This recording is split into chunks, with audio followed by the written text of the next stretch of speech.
민원연의 미디어 탈곡기 758화를 시작하겠습니다. 예, 안녕하세요. 저는 언론 권력을 감시하는 시민단체 민주언론시민연합에서 사무처장으로 일하는 김원경입니다. 정책팀장 이봉우입니다. 이정일입니다. 예, 이 카메라에 익숙해져야 될 텐데 이것 때문에 우리가 모두 좀 약간 얼음 상태에 있습니다. 네, 어제 첫 방송 보니까 정말 창피하더라고요. 아유 정말. 아니 뉴스공장 같은 데서도 이렇게 보이는 그 뭐 유튜브를 하잖아요. 근데 이제 거기에서는 카메라가 어디 있는지 내가 전혀 모르고 막 내 맘대로 놀기 때문에 내가 그걸 인식 못한 저는 딱 요 앞에 지금 있어요. 그래가지고 이정일 PD 눈하고도 잘 마주치기가 힘들어요. 근데 이게 상당히 압박을 나한테 확 하는 카메라가 너무 가까이 있죠. 네네. 청취자 여러분들도 사실 가깝다고 생각하실 거예요. 네. 근데 여러분들이 보시는 것보다 정말 카메라가 요 코앞에 있습니다. 정말. 그러니까요. 네. 구독과 좋아요 눌러주세요. 미디어 오늘의 정철원 기자가 재미있는 분석을 해냈네요. 요거부터 한번 봅시다. 이거는 봉우 씨가 얘기해 주세요. 네. 미디어 오늘의 1월 28일, 그러니까 어제자 기사인데요. 제목이 이렇습니다. 언론계 핫플레이스 진중권 페이스북. 제목만 봐도 어떤 의미인지 아마 이미 많은 분들이 아실 거예요. 요새 진중권 전 교수가 페이스북에서 남기는 자신의 촌평이 있는데 그게 아주 정말로 화제가 되고 있죠. 그러니까 저는 별로 알고 싶지 않은데 계속 뉴스에 뜨니까 계속 따옴표 떠가지고 계속 뜨더라고요. 그게 중요한 겁니다. 그러니까 정철훈 기자가 주목한 게 뭐냐면요. 그동안 진중권 전 교수의 어떤 의견이나 발언을 잘 받아 써주지 않던 언론들이 특히 보수 언론이 갑자기 최근 한 달 새 어떤 심경의 변화가 있는지 잘 모르겠지만 호감도가 확 높아진 거죠. 엄청나게 호감도가 올라가면서 투사 본인들이 엄청나게 인용 보도를 하고 있다. 그겁니다. 뭐 별게 없어요. 어떻게 보면 근데 요새 진중권 교수의 주장의 결을 보면 자연스러운 현상이기도 하다 이겁니다. 근데 뭐 모두 까기라는 별명 가지고 계신 분 아닙니까? 사실은 뭐 여당만 비판한다기보다는 그렇죠. 다 비판하죠. 진중권 교수 본인도 제발 나를 본인 빼고 다 비판. 약간 그런 아니 그러니까 본인도 보수가 나를 이용하는 것에 대해서 어처구니 없어 하는. 맞아요. 그런 근데 어차피 언론사들은 그런 거 별로 신경 안 쓰잖아요. 당사자의 의중은 별로 신경 안 쓴단 말이에요. 자기네들이 좋으면 그냥 인용하는 겁니다. 보도량이 어느 정도 나왔다는 거예요? 재미있는 수치들이 있습니다. 미디어 오늘 정철훈 기자는 이 한국언론진흥재단에서 운영하는 빅데이터 분석 시스템이 있어요. 빅하인즈라고 이 무료로도 이용이 가능하죠. 네. 예. 아무튼 그렇습니다. 그래서 1월 1일부터 1월 28일까지 진중권이라는 키워드로 기사들을 검색했더니 총 54개 주요 언론사에서 무려 877건을 보도했다고 합니다. 네. 1월 1일부터 1월 28일까지니까 약 28일간 나타난 건데 언론사 한 개당 한 16개씩 한 거예요. 그러니까 하루 한 개가 채 되지는 않는데 거의 하루 한 건꼴로 보도가 나간 겁니다. 근데 재밌는 건 작년 1월 1일부터 12월 31일까지 1년간 똑같은 방식으로 검색을 해보니 849건이었다는 거예요. 그러니까 올해 한 달 동안 877건인데 작년 한 해 동안 849건이에요. 작년 1년 내내 관심을 기울였던 것보다 딱 요 한 달 관심을 기울이는 게 폭발적으로 컸다는 거죠. 언론들의 관심사가. 네, 그래서 뭐 그 다음으로 우리가 또 되게 재밌게 볼 수 있는 부분이 뭐냐면은 지면 보도량이에요.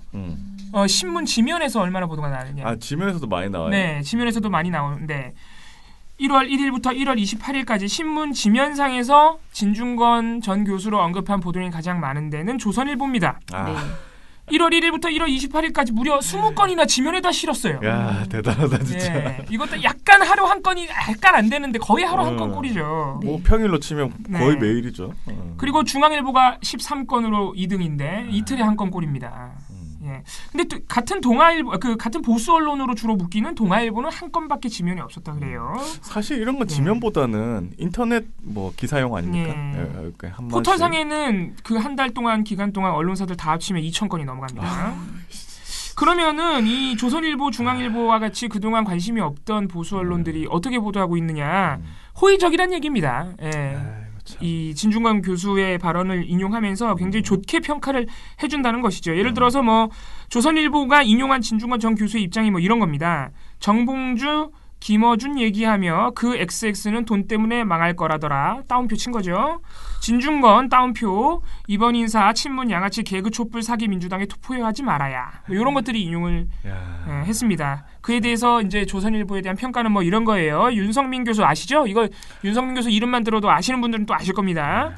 윤석민 교수의 그 칼럼, 조선일보 칼럼을 보면 유시민 이사장과의 논쟁에서 진중권 교수가 이겼다. 팩트의 힘이다. 뭐 이렇게 평가했고요. 김대중 조선일보 주필도 자신의 칼럼에서 하필이면 그가 야권의 대변인 같은 말을 하다니 그래도 그 말은 맞는 말이다. 뭐 이런 식으로 이제 뭐 또 하나 재밌는 조선일보의 반응. 김윤덕 문화부장 아시죠? 김윤덕 문화부장 이분은 또 다른 이유로 좀 유명하지만은 예.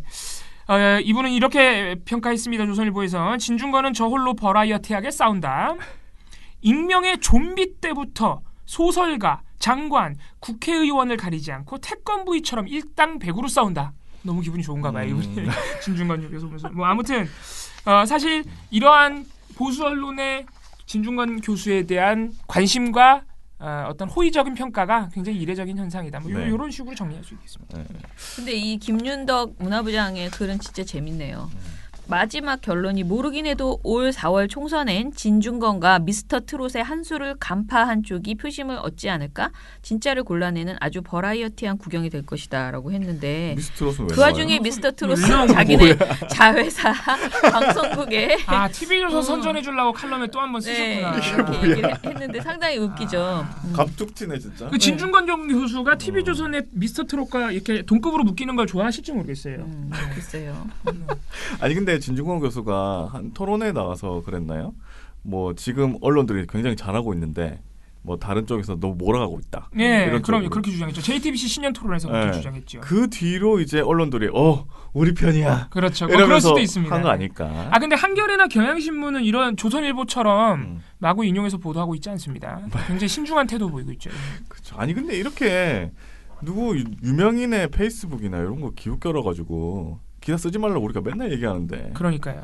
근데 저는 뭐 기사 써도 된다고 생각해요. 왜냐면은 의미 있는 발언을 누가 하셨을 때 페이스북 글도 결국은 내가 사회적으로 내 성명 개인 논평을 내는 거기 때문에 굉장히 이 지적이 맞다라고 생각되거나 또는 문제적이다, 혐오 발언을 했다. 그러면 보도하고 비판하고 또는 칭찬하고 의미를 같이 분석해보고 이러는 건 좋은데 좀 과하잖아요. 지금 그쵸. 진중권 한 달에 지면에만 20건. 그냥 거의 뭐라 그러죠? 이렇게 지키고 계속 그 사람 그렇죠. 거를 계속 지키고 있는 것 같은 그런 느낌이 들거든요. 데일리 진중권도 아니고 다들. 너무했다는 거. 그러니까 하지 말란 얘기가 아니라 중요한 것만 해야 되는데 댓글 저널리즘, 뉴스피드 저널리즘 아니잖아요. 구독과 좋아요 꼭 눌러주세요. 그리고 두 번째로 제가 오늘 뉴스공장에서 가져가서 이야기했던 내용들을 다시 한번 말씀을 드리려고 하는데요. 일단은 신종 코로나 바이러스 관련해서 우리가 어제도 살짝 언급을 했는데 이게 거의 중국인 혐오 그리고 그렇죠. 사실 우리 사회에 들어와 있는 중국 동포에 대한 혐오로까지 계속 연장되고 있어요. 그래서 이게 진짜 심각하다라는 건데요. 이런 관련된 보도, 문제적 보도들이 제법 많이 나왔습니다. 그래서 이런 것들을 정리할 건데 미디어스 보도가 저희보다 한 발 앞서서 굉장히 잘 정리를 했더라고요. 어제 발표됐는데요. 일단은 우리 사회에서 지금 우한 폐렴이라는 말을 너무 많이 쓰고 있고 제가 오늘 아침에 뉴스공장을 가면서 뉴스공장을 들으면서 가거든요. 근데 이제 중간에 하는 뉴스 있잖아요. TBS 뉴스. 거기에서도 자꾸 우한폐렴이라고 하더라고요. 그래서 이거는 진짜 모두 다 그냥 습관적으로 하는 말이구나. 우리도 지금 말했지만 저는 쓰지 말자는 의미예요.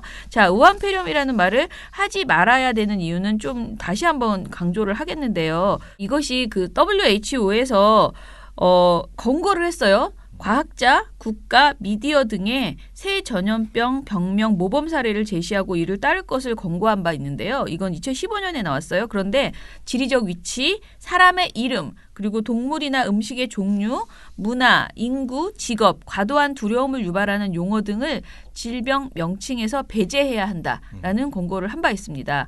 당시에 WHO 보건 담당 국장이 한 말은 중동 호흡기 증후군과 같은 명칭의 사용은 특정 지역 사회나 경제 분야에 오명을 씌우는 악영향을 끼친 바가 있다라고 하면서 권고 취지를 이야기를 했어요. 그래서 특정 질병이 종교나 민족 공동체 구성원에게 그들에 대한 반발을 불러일으키고 또는 여행이나 상업 무역에 대한 부당한 장벽을 만들기도 하고 불필요한 식용 동물 도사를 유발하는 것을 보아왔다. 이것은 사람들의 삶과 생계에 심각한 결과를 초래할 수 있다. 이렇게 2015년에 권고했어요. 그러니까 사실은 우리가 지금 우한 폐렴이라는 말을 쓴 것이 굉장히 부적절한 실질적으로는 분명 신종 코로나 바이러스라는 그렇죠. 공식적 병명이 있음에도 불구하고 우리가 자꾸 잘못된 과거의 그런 과거식 그런 병명을 지금 계속 사용하고 있었다는 거죠. 근데 사용하기가 쉽기는 해요. 그 네. 단어 자체가 딱 뭐 두 음절로 딱딱 이렇게 돼 네. 있으니까 쉽긴 하고 입에 그리고 붙죠. 네. 신종 코로나 바이러스 이렇게 얘기가 되게 어려워요. 그렇죠. 네, 어렵기도 어렵긴 하고. 어려워요. 근데 또 하나 생각하면은 이거를 누가 처음에 썼을까?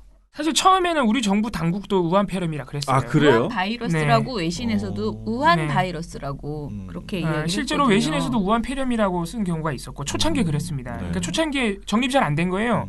그래서 우리 정부도 그렇게 쓰니까 언론사들이 많이 받았었고 네네. 그런데 정부가 얼마 안 있다가 정부 스스로 이거를 검토해 보니까 이런 WHO의 메르스 사태 이후에 그런 권고 지침이 있었고 이런 걸 확인한 다음에 정부가 고친 거죠. 네. 그 이후로는 또 많은 언론사들이 고치기도 했어요. 안 고친 데도 있지만. 그래서 지금 SBS하고 한겨레 같은 경우에는 그 저녁 종합 뉴스에서는 SBS가 이야기를 했고요. 안 쓰겠다라고 네네. 했고 한겨레도 지금 안 쓰겠다라고 맞습니다. 공식적으로 기사에 달았어요. 네. 그런데 이걸 가지고 조선일보는 뭐라고 하냐면요.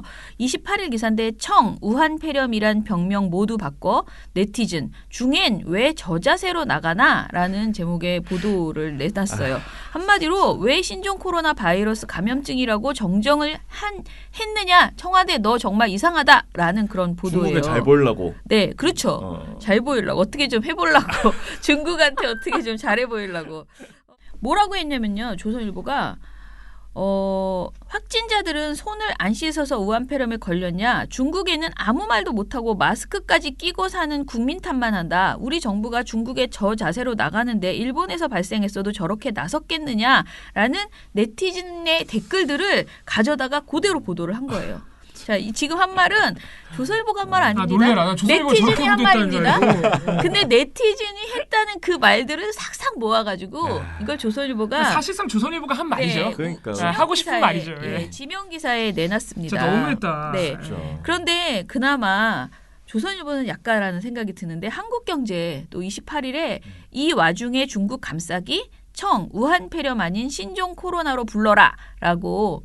제목을 달았어요. 아, 이 제목 보- 봐요. 이거 너무 예. 이상한 이 제목이야. 보도는 청와대가 우한폐렴 대신 신종 코로나 바이러스라는 명칭을 공지한 것은 외교적 부담을 고려한 것으로 보인다. 문재인 정부 출범 후 우리나라 외교가 친중 노선으로 기울었다는 논란이 끊이지 않았다라고 얘기했고 또 똑같이 이 와중에 중국 감싸기냐 우한폐렴이란 명칭을 사용함으로써 댓글. 사람들이 중국인 또는 중국 여행을 다녀온 사람과의 접촉에 경각심을 갖게 되지 않겠느냐?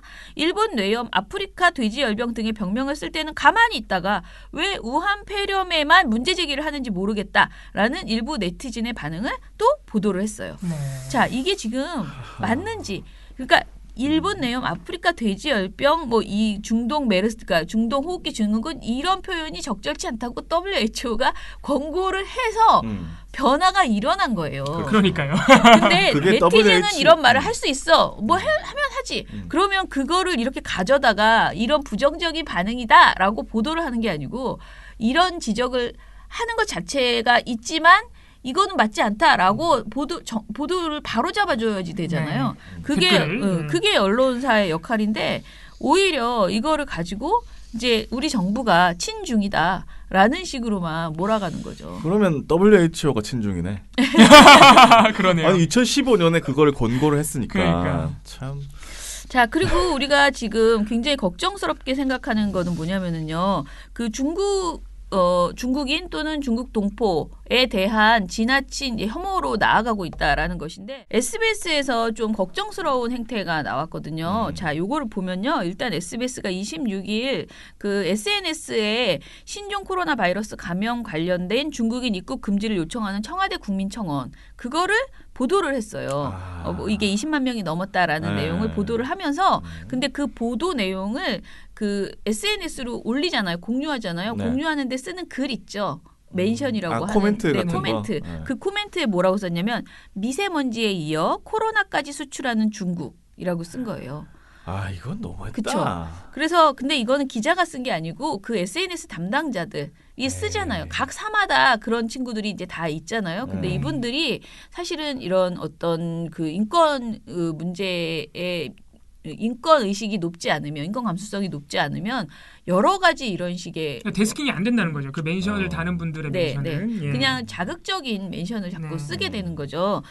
그래서 이때 굉장히 비판을 받았고 그래서 이 해당 게시물을 삭제를 했습니다. SBS는. 그런데 그리고 나서는 아니고 주영진의 뉴스 브리핑이 21일에 중국에서 국제학교를 다니는 아이의 부모라고 하는 사람과 인터뷰를 진행을 했어요. 그런데 이 인터뷰에서 이 분이 중국 사람들이 신종 코로나 바이러스를 치료하기 위해 일부러 한국에 간다라고 말을 했어요. 그러니까 사실은 이런 말이 이제 불쑥 나오면 굉장히 빠르게 대응했어야 되는 거죠. 이거는 주의를 굉장히 많이 주고 사실 이거는 적절치 않은 발언이다라고 면전에서 말하기 뭐하면 끊자마자라도 말을 했어야 된다. 확인되지 않았다. 알아봐야 된다. 뭐 이런 식으로라도 처리가 됐어야 일단 그 되는 A 씨는 뭐라고 했냐면 저희 아이가 이제 국제학교를 다녀서 학교 모임이 있었다. 부모가 중국 사람들이 많다. 그런데 그 사람들이 폐렴 환자 얘기가 나오니까 하는 말이 자기들은 문제가 없다는 거다. 비행기 값만 내면 한국 가서 다 치료가 가능한데 중국에 왜 있냐는 거다라고 말을 했어요. 그리고 이번에 우한에서 넘어온 분도 일부러 왔다는 얘기가라는 질문에 비행기 거리 시간이 얼마 안 되는데 병원은 낮 시간에 갔을 거고 비행기는 아마 당일 아니면 그 다음 날 탔을 텐데 이건 말도 안 되는 것이다. 여기 있는 사람들은 다 그냥 일부러 갔다고 그렇게 말한다. 이렇게 얘기를 했어요. 이 기사는 지금 삭제된 상태예요. 삭제됐어요? 네. 문제가 있다는 걸 알긴 아는군요. 근데 왜 이런 걸 내보냈으며 왜 삭제를 했을까요? 저는 이 분이랑 인터뷰할 때 이렇게까지 말이 나올 줄은 몰랐을 수도 있다고 생각을 해요.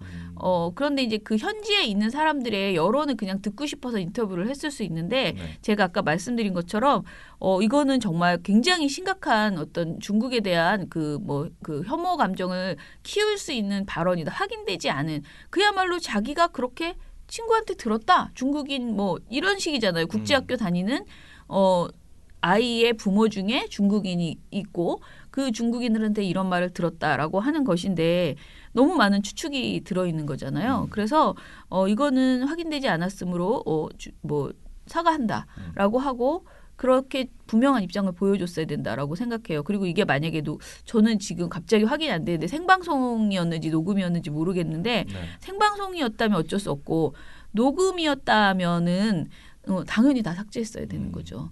그런데 그런 것을 조치를 취하지 않은 것으로 지금 보입니다. 이것 말고도 그 신종 코로나 바이러스 관련돼서 계속 중국 동포나 중국인들에 대한 혐오, 중국인 때문이다, 중국인들의 어떤 문화 때문이다, 또는 식습관 때문이다, 이런 식의 내용들이 굉장히 많이 나오고 있는데요. 사실 아무것도 지금 확인된 게 없다는 거예요. 그렇죠. 아까 그리고 주영진의 뉴스 브리핑에서 인터뷰하신 분이 한국 가면 치료받을 수 있다고 했는데 아직 치료도 어떻게 하는지 잘 모르는 거잖아요. 아니 근데 또 분명한 거는요. 한국에 오면은 한국에 누군가가 들어와서 발병이 되잖아요. 그러면 당연히 우리나라는 치료해야 돼요. 그렇죠. 중국인이든 누구든 간에 왜냐하면 그분이 막 돌아다니면서 한국에서 더 옮길 수 있잖아요. 차라리 빠르게 국가가 안전하게 그분을 치료해 주는 것이 인도주의적으로도 그렇고 우리 국민을 자국민을 보호하는 방법으로도 옳은 방법이에요. 그렇죠. 그리고 그 WHO에서 서로 간에 우리나라 사람도 메르스 걸려서 중국에 갔을 때 치료를 받았어요. 그러니까 서로 이거는 너무 당연한 일이거든요. 그런데 그것을 이용해서 그러니 중국인들이 한국에 막 대거 입국할 것이다. 이런 식의 이야기를 한 것은 굉장히 부적절한 것이죠. 거의 근거도 없는 얘기를 그냥 공포심을 키우려고. 그럼요. 확인되지 않은 사실이고 이런 보도 때문에 이제 중국인 전체에 대한 혐오가 또 조장되기도 하고요. 네. 전혀 확인된 바가 없는 사실인데 네. SNS가 너무 부주의하게 보도를 한 것이죠. 의도적으로 했거나. 이거 말고 우리가 모니터하는 과정에서 채널 A에서 뭐 제주에 그 무비자 입국이 가능하기 때문에 뭐 때로 몰려오고 있다. 6천 명이 뭐 때로 몰려올 수 있다라는 식의 보도도 있었어요. 근데 그거는 저희가 이번 주 토요일 날 방송될 민원연의 첫 모니터 동영상 밋에서 전해드릴게요. 왜냐하면 다 풀면 재미가 없잖아요. 저는 여기까지만 말씀을 드리고요. 아무튼 간에 제가 보기에 미디어스 송창한 기자의 이 기사는 빠르게 그래도 관련 보도의 문제점들을 정말 빠르게 잘 짚어주신 것 같고요. 구독과 좋아요 눌러주세요. 저는 정말 눈 뜨고 볼 수가 없어서 제 영상을 안 봤습니다. 저희 첫 방송 저는 봤습니다. 첫 방송 저는 그렇습니까? 봤는데 저는 뭐 우리가 뭐 늘 하던 어떤 틀이나 내용에서 그리고 저희들의 어떤 구성 별 크게 벗어나지 않았고 썩 나쁘지 않았다고 생각했는데 모르겠어요. 조회수가 그렇게 많지는 않습니다. 어제 첫 영상 저희가 구독자가 거의 400명인데 민원연 미디어 탈곡이 구독자가 400명인데 어제 첫 영상은 156명밖에 안 봤어요. 너무하신 거 아니에요?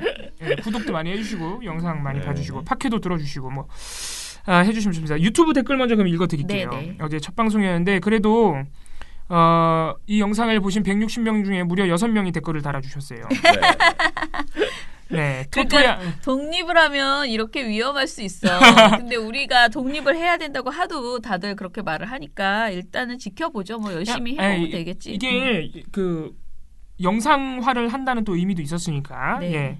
토토야님 잘 보고 있네요. 항상 응원합니다. 라고 해주셨습니다. 감사합니다. 이정민님 영상이다. 미탈 흥하세요. 구독과 좋아요 눌렀습니다. 아유 감사합니다. 감사합니다. 민영호님 영상만으로도 좋아요. 구독 좋아요 먼저 눌러주고 시청합니다. 아주 훌륭한 태도입니다. 먼저 누르고 눌러야 돼요. 김어준 씨도 맨날 얘기하잖아요. 예. 블랙커피님 네 안녕하세요. 미디어 탈곡기 짝짝짝짝 감사합니다. 네. 헬나님 제 이분 댓글 보고 깜짝 놀랐어요. 네. 이분 말대로 하면 더 재밌을 것 같다. 이런 생각도 들었거든요. 영상을 그냥 천장에 카메라 달아놓고 회의하듯이 뒷모습만 보여줘도 좋을 것 같고 그렇게 하면 일도 줄어들 것 같고 뒷모습만 꿈틀꿈틀 대다가 자료 보여줄 거 있으면 갑자기 카메라로 뒤돌아서 아니 여러분 이 기사 좀 보세요 라고 이렇게 요 약간 연기가 필요하네요. 예. 아무튼 지금처럼 굳이 뉴스하는 것처럼 안 해도 된다는 취지로 말씀을 해주셨어요. 헬라님께서 너무너무 감사합니다. 네. 저희가 여러 가지로 고민해보겠습니다. 근데 저희가 지금 촬영 장소가 굉장히 좁아요. 여기가 협소해서 좀 한계가 있긴 한데 이거 노력해보겠습니다. 네. 자 그리고 최철우님은 화면을 보면서 방송을 들을 수 있는 여건은 아닌지라 두 분의 모습을 내내 볼 수는 없었지만 유튜브라는 플랫폼을 슬기롭게 사용하기 위한 위대한 첫걸음이 아닐까 생각합니다. 위대할 것까지는. PD님이야 방송을 담당하시는 분들의 손길이 바빠지겠지만 더 나은 민원연의 미래를 위해 화이팅 해주셨으면 좋겠습니다. 구독자는 구독자대로 열심히 퍼날러 보도록 하겠습니다. 감사합니다. 네. 아유 감사합니다. 오늘 유공에서 처장님이 준비하신 걸 끝까지 하셔서 왠지 뿌듯이라고도 하셨어요. 김한 기자는 다 못했다고 하는데 우리 처장님만 다 하신 거예요. 저도 다 안 했어요. 하나 뺀 거예요. 아니 근데 내가 준비한 거가 아니고 우리 그 작가님이 그중에 제가 보낸 것 중에 몇 개를 추려주시는데 그것도 다 못했는데 항상 우리를 너무 짧게 시간을 줘서 그게 문제입니다. 댓글 너무 감사합니다. 네. 우리 팟빵에도 네네. 댓글이 있습니다. 미련곰탱님 우와 영상 올라오니 신기하네요. 미탈 원년 멤버 바람인데 원년 멤버 이 기세를 업어서 NG랑 패국 라이브 부활하면 좋겠네요. 저희가 이제 생각보다 이렇게 둘이서 하니까 NG가 잘 나오지도 않아요. 네. 재미가 없을 것 코도 같아요. 풀고 그러기 때문에 그나저나 네. 이정일 PD님은 안 보이시네요. 이정일 PD님도 나오셨으면 좋겠는데 아쉽네요. 제가 너무 좁아. 이게 좁기도 하고 이게 오디오가 잘 녹음이 되고 있는지 영상이 잘 녹음이 되고 있는지 계속 체크를 해야 되기 때문에 그거는 좀 힘들 것 같습니다. 네. 자 노란색 메모지님 주중에 하루 더 쉬고 일요일에 쉬는 직업이라 행사에 참석을 못했다는 핑계를 우선하고 새해엔 가능한 날을 참석을 하도록 노력을 할게요. 뉴스엔조이 저도 조금이라도 후원을 해야겠네요. 네. 희망을 잃지 마시기 바라봅니다. 라고 감사합니다. 하셨습니다. 네, 뉴스엔조이 많이 응원해 주시기 바랍니다. 네. 네, 이상이네요. 그 뉴스엔조이 오늘 그 편집장님 뉴스공장에 나왔는데 시간을 너무 우리가 다 써버려가지고 아이고. 얼마나 죄송했는지 너무 몰라요. 미안하다. 그래서 여러분 물론 민원년 그 미디어 탈곡기는 그 영향력이 거기에 비하면 너무나 좁지만 어찌됐던 간에 뉴스엔조이 후원 좀 꼭 해주시기 바라고요. 그리고 저는 이 같이 싸워야지 될 문제다. 홀로 둬서는 안 된다라고 생각합니다. 아니, 많은 그리고 응원 부탁드립니다. 뉴스엔조이 저희 논평은 진짜 많은 분들이 읽었어요. 아, 확실히 그래요? 우리 시민 여러분이 관심이 있으시더라고요. 네, 그래서, 예, 다행이네요. 자, 그럼 오늘 방송 이것으로 마칠게요. 민원년의 미디어 탈곡기는 내일도 열심히 털어드리겠습니다. 탈탈탈 안녕.